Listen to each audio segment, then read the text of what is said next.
So, have you ever been there? You're in a new relationship, everything's amazing, and then it happens. The first big fight. Your heart just sinks, right? It feels like you're walking on a tightrope, and one wrong move could bring the whole thing crashing down. But what if I told you that fight doesn't have to be a catastrophe? Today, we're going to break down how to actually turn that first fight from a moment of crisis into a moment of real connection. I mean, let's be real. That first major disagreement is absolutely terrifying. One minute, you're in that perfect little honeymoon bubble where your partner can do no wrong, and the next, bam, the bubble pops. There's a crack in the perfect picture, and it's a universal feeling of dread that I think we have all felt. And this quote just nails it, doesn't it? It's that sudden, dizzying loss of control. You're plunged into this unknown territory, and that's what's so scary. The number one fear for so many of us is that this is it. This is the argument that proves it was all too good to be true. That little voice in your head just screams, "I've blown it." Okay, but what if we've been looking at this whole thing completely backward? What if an argument isn't a sign of failure at all, but an opportunity? Let's try to reframe this entire experience, because believe it or not, a fight can be the exact opposite of what you fear it is. So, the biggest myth we're all sold is that a good, healthy relationship is one without arguments. We see a fight as this giant, flashing red flag that something is fundamentally broken. We think, well, if we were really compatible, we'd never disagree like this, right? That's the story we tell ourselves. But here's the reality, and this is a really big one. A fight is an intense crash course in learning about each other. It's an opportunity to see who this person really is when they're stressed, what truly matters to them, and how they handle pressure. It's like a relationship stress test that can, weirdly enough, bring you a whole lot closer. And the magic word here is repair.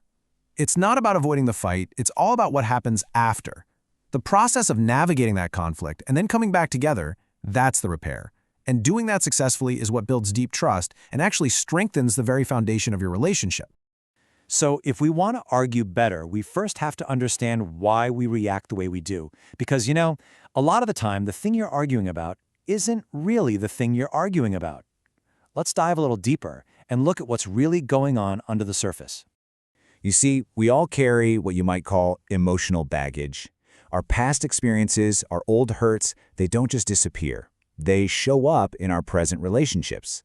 So an argument often isn't about you versus your partner, it's more like your old wound colliding with their old wound.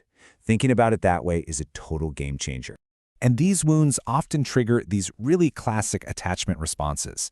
The anxious person? Their immediate fear is abandonment. They're thinking, oh no, I've completely wrecked it, I'm going to lose them. And they might start to chase or apologize over and over. Then you have the avoidant person. They see conflict as proof that you're just not compatible. Their thought is, here we go again, and they're way more likely to withdraw, go cold, or just shut down. Do you kind of see yourself in one of these? It's totally okay if you do. Most of us lean one way or the other. All right, now that we kind of get the why behind our reactions, let's get into the how. This is where we get super practical. I'm going to give you a toolkit you can actually use to turn a destructive fight into a really productive conversation. And here it is. This is the secret weapon. When things are getting heated, the fastest way to bring the temperature down is vulnerability. Seriously. Instead of attacking from a place of anger, try to express the real feeling hiding underneath it. So instead of yelling, "You're so selfish for not calling," try saying, "When you didn't call, it made me feel unimportant." See the difference? It's 1,000,000 times more powerful. Now, if you're thinking, okay, that sounds great, but in the heat of the moment, I need something more structured. Don't worry, I've got you. The STATE model is this brilliant, simple framework that can guide you through a tough conversation and keep it on the rails.